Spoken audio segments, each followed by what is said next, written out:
He showed up in his best suit, you know, shoes shined in every crease just so, holding a letter in his hand from the general's widow, but they turned him away at the gate like he was nobody.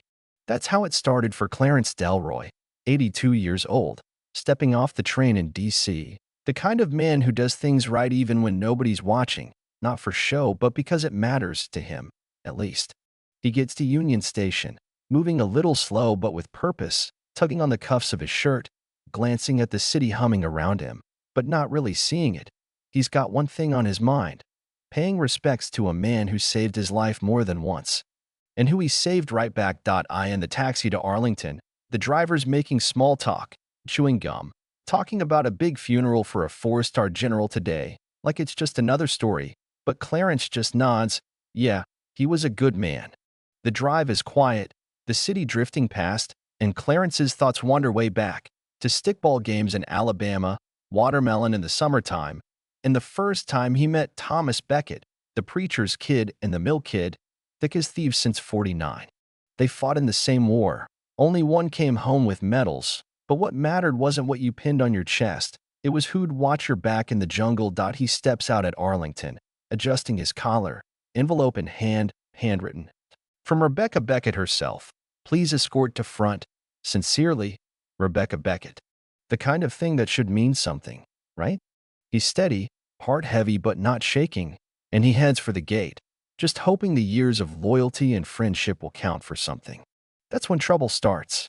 Two young officers at the checkpoint, barely old enough to shave, see him coming, see the letter, and they squint at the name.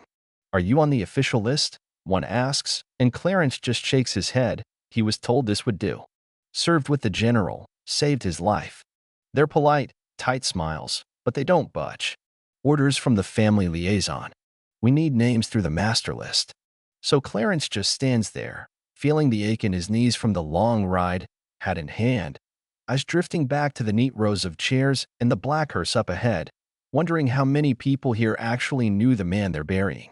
He waits, holding that envelope, watches as strangers file past, some with badges, some in uniform, none of them giving him a second look. A younger soldier with a clipboard offers to check with the coordinator, disappears, never comes back. Clarence stays invisible, leaning against the stone wall, fading into the background while the world moves on without him. You know how sometimes you can feel a memory pressing down on you harder than the present? Clarence flashes back to Vietnam, 1968, mud, gunfire, the air stinking of smoke and fear. He remembers dragging Becket behind a fallen tree, Becket bleeding and cussing, both of them thinking this might be it. He didn't do it for a medal, didn't even want to thank you, just wasn't about to let his best friend die alone in that swamp. They never talked about it much after, not in Alabama anyway.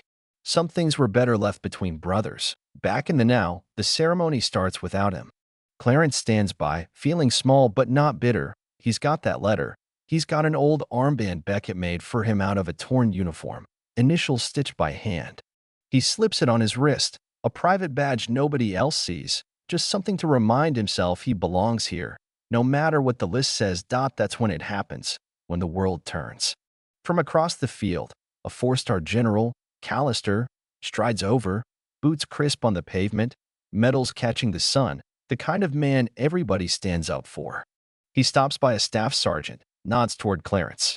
Who's the man outside the gate? The answer doesn't satisfy him. He cuts the ceremony cold, walks right over to Clarence and asks, "What's your name?" "Clarence Delroy, sir. Served with General Becket." "Quantum, 68. Callister's face softens, just for a second, and he snaps a full salute.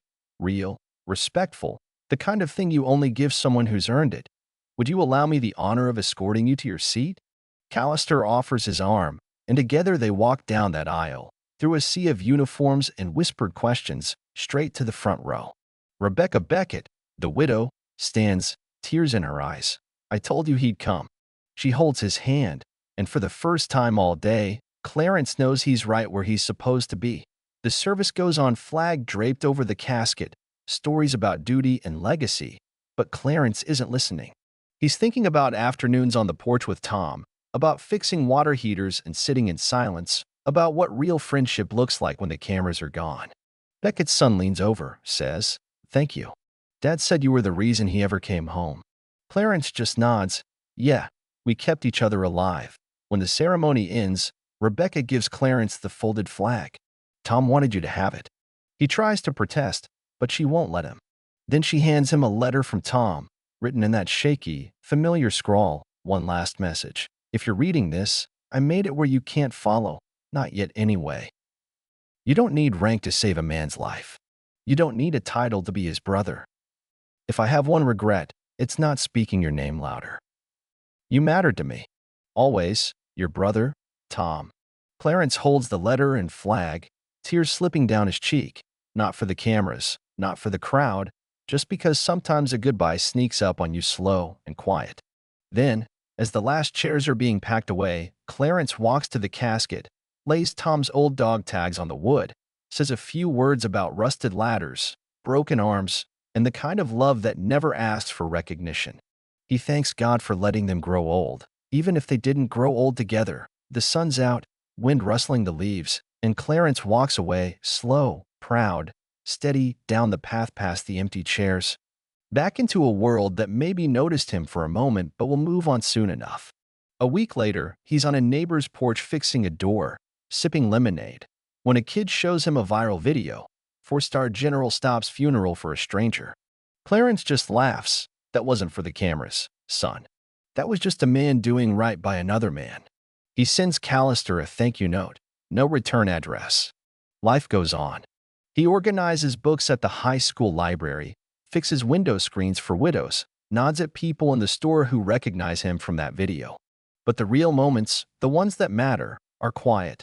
A young soldier on a park bench salutes him, says, "My granddad showed me that video, said that's how men used to carry themselves."